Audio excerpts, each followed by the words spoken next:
നമ്മൾ ദേശീയ താല്പര്യം മുൻനിർത്തി മുന്നോട്ട് പോകും, റഷ്യയിൽ നിന്നുള്ള എണ്ണ ഇറക്കുമതി തുടരുമെന്ന് ഭാരതം ഉറക്കെ പ്രഖ്യാപിക്കുന്നുണ്ടല്ലോ. വീണ്ടും വീണ്ടും അത് അസേർട്ട് ചെയ്ത് പറയുന്നുമുണ്ട്. നമ്മുടെ താങ്കൾ ചൂണ്ടിക്കാട്ടിയതുപോലെ തന്നെ നമ്മുടെ ഉറച്ച അല്ലെങ്കിൽ അതിശക്തമായ ആഭ്യന്തര വിപണി തന്നെയല്ലേ അതിന് നമ്മുടെ സർക്കാരിനെ പ്രേരിപ്പിക്കുന്നതും അത്തരം ഉറച്ച ഒരു തീരുമാനമെടുക്കാനും? തീർച്ചയായിട്ടും മനു. അതുകൊണ്ടാണ് എന്റെ ഒരു കാഴ്ചപ്പാടില് നമ്മൾ ഇതിന്റെ ന്യായ അന്യായങ്ങളിലേക്ക് കടക്കേണ്ട ആവശ്യമില്ല. കാരണം ഇന്ന് അന്താരാഷ്ട്ര തലത്തില് ആ നീതി, ന്യായം, മൊറാലിറ്റി അങ്ങനെയുള്ള കാര്യങ്ങളൊന്നും ഒരു രാജ്യവും അത്ര കണ്ട് കാര്യമായിട്ട് എടുക്കുന്നുണ്ട് എന്ന് എനിക്ക് തോന്നുന്നേയില്ല. അപ്പൊ അതുകൊണ്ട് ഇരട്ടത്താപ്പ്, അന്യായം, അനീതി എന്നുള്ളതൊക്കെ ചർച്ച ചെയ്യാം, അത് ശരിയുമാണ്. പക്ഷേ അതായത് ഇതിനെക്കുറിച്ച് ആവലാതിപ്പെടാതെ നമുക്ക് എന്താണ് നമ്മുടെ മുമ്പിലുള്ള ചോദ്യം, ഞാൻ പ്രതിസന്ധി എന്ന് പോലും പറയില്ല, നമ്മുടെ മുമ്പിലുള്ള പ്രശ്നം, അങ്ങനെ പറയാം, പ്രശ്നം എന്താണ്? പ്രശ്നം ഈ $45 ബില്യൺ. ഇനി അതിനെ നേരിടേണ്ടി വന്നാൽ പരമാവധി ചെലവാക്കേണ്ട തുക, അതായത് 45 ബില്യൺ എക്സ്പോർട്ടും ഈ വർഷവും, ഈ നടപ്പ് സാമ്പത്തിക വർഷവും നടക്കണം എന്നുണ്ടെങ്കിൽ ഞാൻ പറഞ്ഞ പോലെ പരമാവധി ഗവൺമെന്റ് ഓഫ് ഇന്ത്യക്ക് ചെലവാക്കേണ്ടിയ തുക, അത് ചെയ്യുമെന്നല്ല ഞാൻ പറഞ്ഞത്, കാരണം ഒരു പോർഷൻ മാത്രമേ ചെയ്യാൻ സാധ്യതയുള്ളൂ. അഥവാ വേണ്ടി വന്നാൽ 80,000 കോടി രൂപ മാത്രമേ ഉള്ളൂ.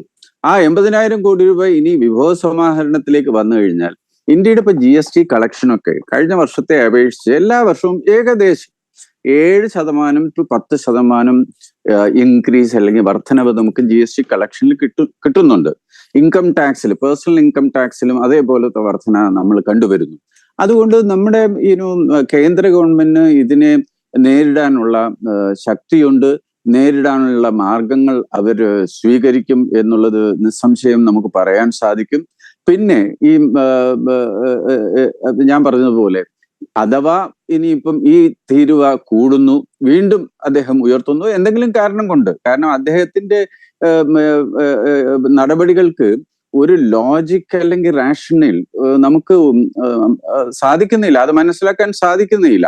അപ്പൊ അങ്ങനെ വന്നാലും നേരിടാനുള്ള ഒരു സുസ്ഥിരമായ, സ്റ്റേബിൾ ആയിട്ടുള്ള, ഗ്രോത്ത് ഉള്ള, വളർച്ചയുള്ള, വലുപ്പത്തിലും നാലാമത്തെ, ഇനി വളരെ 2-3 വർഷത്തിനകം തന്നെ അമേരിക്ക, ചൈന, ഇന്ത്യ എന്നുള്ള ക്രമത്തില് ലോക രാജ്യങ്ങളുടെ ഇടയ്ക്ക് മൂന്നാമത്തെ ഏറ്റവും വലിയ സമ്പദ്ഘടനയായിട്ട് ഇന്ത്യ വളരും. അത് അതായത് നമ്മൾ ഈ പറയുന്ന മൂന്നാമത്തെ സമ്പദ്ഘടന വലിയ മാറ്റങ്ങൾ ഉണ്ടായി. നമുക്കറിയാം, കോടികൾ, എത്രയോ ലക്ഷം ആൾക്കാർ, എത്രയോ ആൾക്കാർ ഇന്നും സ്റ്റാൻഡേർഡ് ഓഫ് ലിവിങ്, നമ്മുടെ രാജ്യത്ത് മിനിമം വേണ്ടുന്ന സ്റ്റാൻഡേർഡ് ഓഫ് ലിവിങ്ങിന് താഴെയാണ് ജീവിക്കുന്നത്. നമ്മൾ വികസ്വര രാജ്യമാണ്.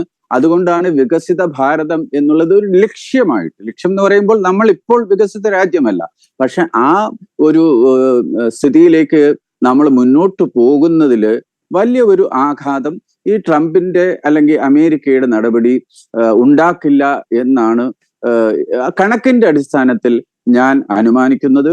ബേജാറാവേണ്ട ഒരു കാര്യവുമില്ല. ഇന്ത്യൻ സമ്പദ്ഘടന സുശക്തമായിട്ട് നിൽക്കുന്നു.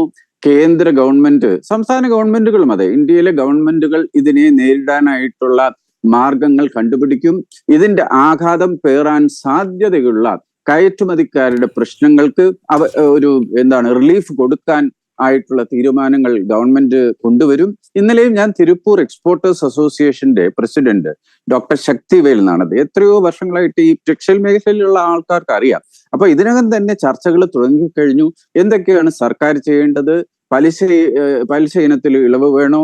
ഇനി എക്സ്പോർട്ടേഴ്സിന് കൊടുക്കുന്ന ഇൻട്രസ്റ്റ് ഈക്വലൈസേഷൻ സ്കീം, പിന്നെ road ടെപ്പ്, remission on duties and taxes, കയറ്റുമതി ചെയ്യുന്ന ആൾക്കാർ ആഭ്യന്തരമായി കൊടുക്കുന്ന ഡ്യൂട്ടീസും ടാക്സസ് എല്ലാം റെമിഷൻ ഉണ്ടായിരുന്നു, അത് തിരിച്ചു കൊടുക്കുന്ന ഒരു സംവിധാനം. അപ്പൊ ആ മാതിരി കാര്യങ്ങളിൽ ഒക്കെ നടപടികൾ വളരെ വേഗം കൈക്കൊള്ളും എന്നാണ് ഈ മേഖലയിൽ പ്രവർത്തിക്കുന്ന ആൾക്കാരുടെ ഒരു വിശ്വാസം, അല്ലെങ്കിൽ അവര് അതില് ആശ്വാസം കണ്ടെത്തുന്നു. അതുകൊണ്ട് ഇതൊരു താൽക്കാലികമായി നമുക്ക് ഡീൽ ചെയ്യേണ്ട, നമ്മൾ നേരിടേണ്ട ഒരു പ്രശ്നമാണെങ്കിലും അതിനെ തരണം ചെയ്യാൻ സാധിക്കും എന്നുള്ളതില് ഒരു സംശയവും എനിക്കില്ല.